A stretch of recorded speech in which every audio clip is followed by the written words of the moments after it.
just having a generic or one large savings category in your budget doesn't quite cut it, and that is where savings buckets come in. Hi everyone, welcome back to my channel. If you're new here, I'm Gloria and I am passionate about helping you to take control of your finances. Today I want to share some must-have savings buckets that will help you save more money and also achieve your financial goals. First of all, what is a savings bucket? Think of savings buckets like little compartments or dedicated containers for different savings goals within your overall savings plan. Instead of having one big savings account, you now divide your money into multiple buckets, each with a specific purpose. For example, you might have a bucket for emergencies, another one for vacations, and one for home repairs or black tax, etc. Each of these buckets serve a unique goal, giving each financial goal that you have its own dedicated space to grow. Now let's talk about the must-have savings buckets that should be part of your monthly budget. My husband and I are currently using all of these savings buckets, and they have been a lifesaver, like completely game-changing for us, because they make it easy to spread our finances in a way that allows us to live a very balanced life, and take care of all the different responsibilities that come up. Number one is a savings bucket for emergency fund. I've talked about it a number of times. Add this to your monthly budget if you don't have it already. And what to do really is to decide a specific amount that you want to set aside for your emergency fund. Then create a dedicated bank account for it. And every end of the month, when your salary comes in, right, you transfer that amount to the dedicated account for that emergency fund. You don't mix it up. Number two is a savings bucket for your children's education, especially for newly wedded couples. You do not need to wait until children start coming before you start saving up for them. And I'm telling you, this will be a lifesaver because those little savings accumulate over a period of time. And the best thing is that when you start saving for it in advance, you don't need to save so much. Let's say your income is just manageable. You can save little amounts, and over time the money is going to amount to a lot. By the time the child is already on the way, or the child comes, you would have sorted out bulk of the responsibilities towards that child. Number three is a savings bucket for black tax. We all know this, right? Especially if you're African. This will help you handle family needs or support loved ones when the need arises. Every now and then, right, there is always maybe something that you need to contribute towards at a family level, or maybe your sibling, your parents, or maybe a distant relative or something. Some of these responsibilities are not necessarily by force, right, but out of love and care. You may want to support your loved ones here and even if they are not directly your responsibility. So it makes sense that on a monthly basis, depending on how much your black tax responsibility is or what you're willing to carry, it makes sense to save up money on a monthly basis, right, so that when such needs arises, you don't run around looking for money. You could just draw from that account and support any family member that you want to support. Number four is a savings bucket for enjoyment. This is very important. So this could be for things like your periodic vacations, changing your wardrobe, buying something that you've always eyed, something nice for yourself, or whatever gives you joy. It makes sense that you are able to save in little bits, because sometimes that thing you're eyeing, or maybe you want to go on a vacation, it would be very costly. Cost of flights is really high, hotel and all of that. So you could, let's say if you want to go on yearly vacations, you could plan from the beginning of the year. Every month you set aside an amount from your income, from your salary, that you are saving, so that maybe by October, September, or November, December, you would have gotten the total amount, right, that you need for that trip. It makes life very, very easy. So number five is a savings bucket for any short-term goal. It could be buying a car or buying a new gadget for yourself.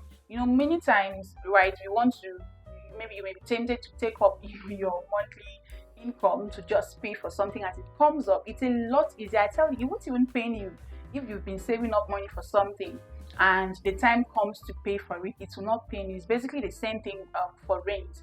Do you understand? So you could be saving up for your rent. That could be a short-term goal, that, oh, okay, you have this rent to pay by the end of the year. So every month you are setting aside money into an account that is strictly for your rent savings, so that once it's due, you're able to take out the money and pay. And if you want to maybe buy a new gadget, for your business or something, or a car or whatever, keeping a separate account where you drop money into that account until the money reaches the amount that you need to purchase that thing, it makes buying costly things like that, heavy purchases, it makes such purchases very easy to buy. Number 6 is a savings bucket for long-term goals, like starting a business or buying or building a house, right?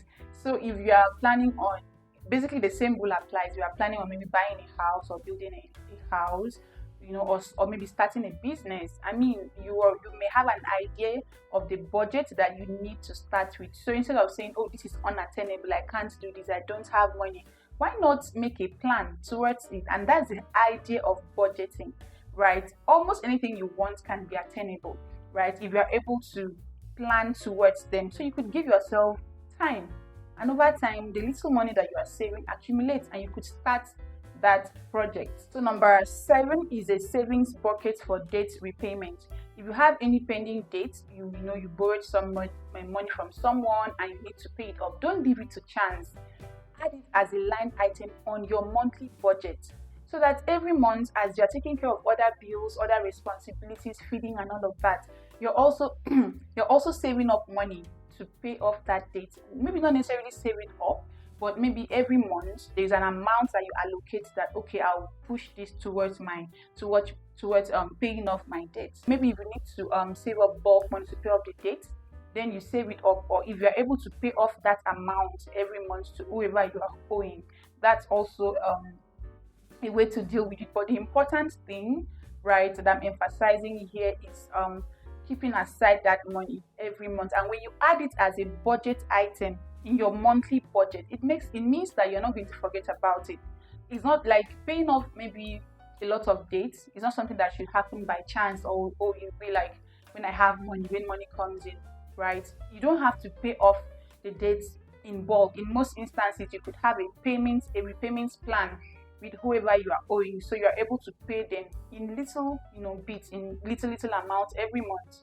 So yeah, that's the next savings bucket I think you should definitely have if you have loans to pay off. Number 8 is a savings bucket for car maintenance. If you have a car, you should consider saving up little amounts every month to handle repairs when the needs arises. Obviously, when you have a car, there are definitely responsibilities towards it, like regular maintenance, changing the oil. Maybe you need to buy new tires, you need to renew your car papers. These are not things that you leave to chance. You should definitely plan for them consciously, so that when the time to make those payments come, you are able to make the payments with a lot of ease, right? These are just a few examples. Literally, you can create a savings bucket for anything and for everything. And this is the easiest way to simplify managing your finances, such that everything important to you is taken care of, whether you are a high or low income earner. Let me quickly tell you what the benefits of using savings buckets are. Number 1 is that savings buckets will help you visualize and track your progress, right? Ensuring that you're always saving for everything that's important to you. Seeing your progress will definitely motivate you, right? It motivates me. And there is a saying that says that little drops of water makes an ocean. The next benefit is that savings buckets keeps your finances organized and tells you clearly what the money you are saving is meant for. It's not jumbled together. It also gives you financial security, because you'll be prepared for both expected and unexpected expenses. Knowing you have money set aside for various needs even before they come reduces any financial anxiety. And you are more likely to reach your financial goals when you have a clear plan. I can't emphasize this enough. In summary, start small, stay consistent, and watch your savings grow. Tell me in the comments, which of these savings buckets do you currently have, or will you be adopting going forward? And yeah, as always, if you found this video helpful, please subscribe, give it a thumbs up, and also share it with your friends and families. Thanks for watching. I'll see you in my next video. Bye.